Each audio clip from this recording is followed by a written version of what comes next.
In this video, I'm going to ask you a very simple question. Have you got what it takes to be a coach? Lots of people think they do, but it's not always so.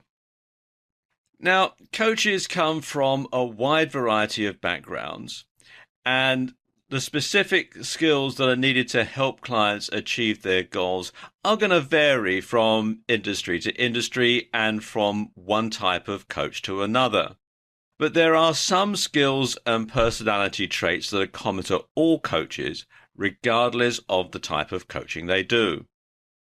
First and foremost, you need to have good communication skills. You need to be able to communicate effectively with your client. And you need to do this for two reasons. First of all, you need to get your point across. And secondly, you need to be able to understand what the client's needs are. And you need to be able to convey to the client that you understand what their needs are. So good listening skills are also very important. And communication, well, it's a two-way street. And sometimes you need to be a better listener than you are a talker. So you do have to spend a lot of your time listening when you're a coach. You also need to be aware of people's emotions. Not all things are expressed verbally. So you need to pay attention to people's emotions. You need to pay attention to people's body language as well when you're having conversations one-on-one with them. Because sometimes what people say and sometimes what people mean can be very different things. So you also need to know how to empathize. Note I say empathize, not sympathize. You need to be able to empathize with what your client is saying. You need to be able to look at things from his or her perspective and think of how they might be thinking and to communicate them from that sort of perspective. And you need to be able to offer words of encouragement without coming over as patronizing or condescending. Another skill that you're going to need to have if you want to be a coach is good planning and organizing skills. Clients can often become bored and disillusioned with poorly structured and disorganized coaching programs. So you need to be able to have a proper structure in place. You need to be organized. You need to know exactly how you're going to help the client achieve their objective. So the ability to plan and organize effective programs that deliver tangible benefits to clients is of crucial importance. And this can only be done if the coach fully understands the client's needs and goals. Now, once that's done, a good coach can draw up a plan of action to help the client achieve those needs and goals.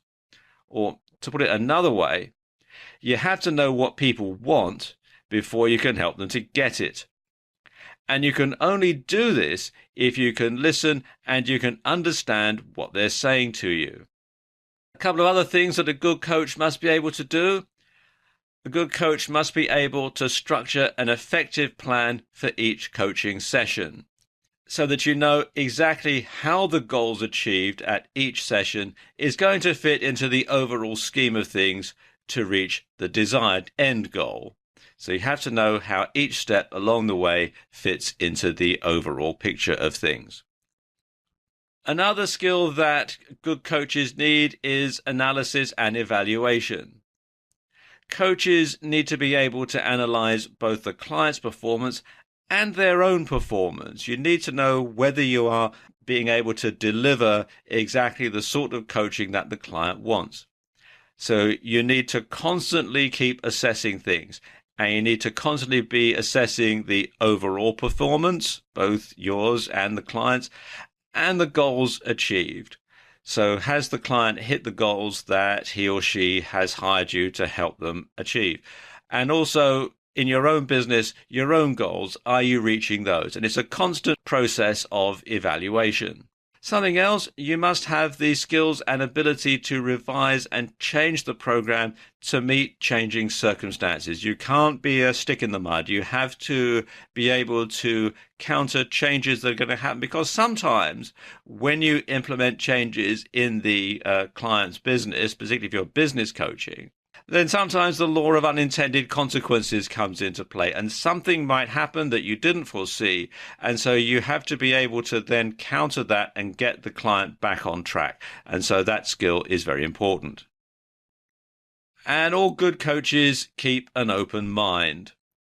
You must be receptive to new ideas, and you must be amenable to changes and new ways of doing things. And when you think about it, quite often someone will be hiring you as a coach because things aren't working out for them. And it could well be that the things that they're doing in their life or in their business are old-fashioned and don't work anymore. But they keep doing them because they don't know any different. Now, you have to be their open mind for them. You have to be amenable to changes and new ways of doing things, and you need to be able to communicate those directly to your client. Now, observing how other coaches work and noting their success rates can be beneficial when you're a coach. So sometimes coaches will sort of feed off one another. And attending courses and seminars and keeping your own skills up to date is crucial, because keeping up to date with the latest ideas can benefit both your client and you. You should also have confidence in your abilities. In other words, you must know what you're talking about when you're a coach. Now, ideally, you should have an enviable track record of accomplishment.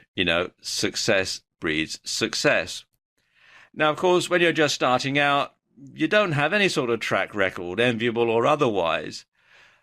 But if you're just starting out, you should at least be highly knowledgeable. You should know a lot about what you're doing. You should have the right ideas. You should be able to communicate those. You should come across as being a confident person. Remember, your overall objective is your client's success. When they've achieved their goal, you will have achieved yours.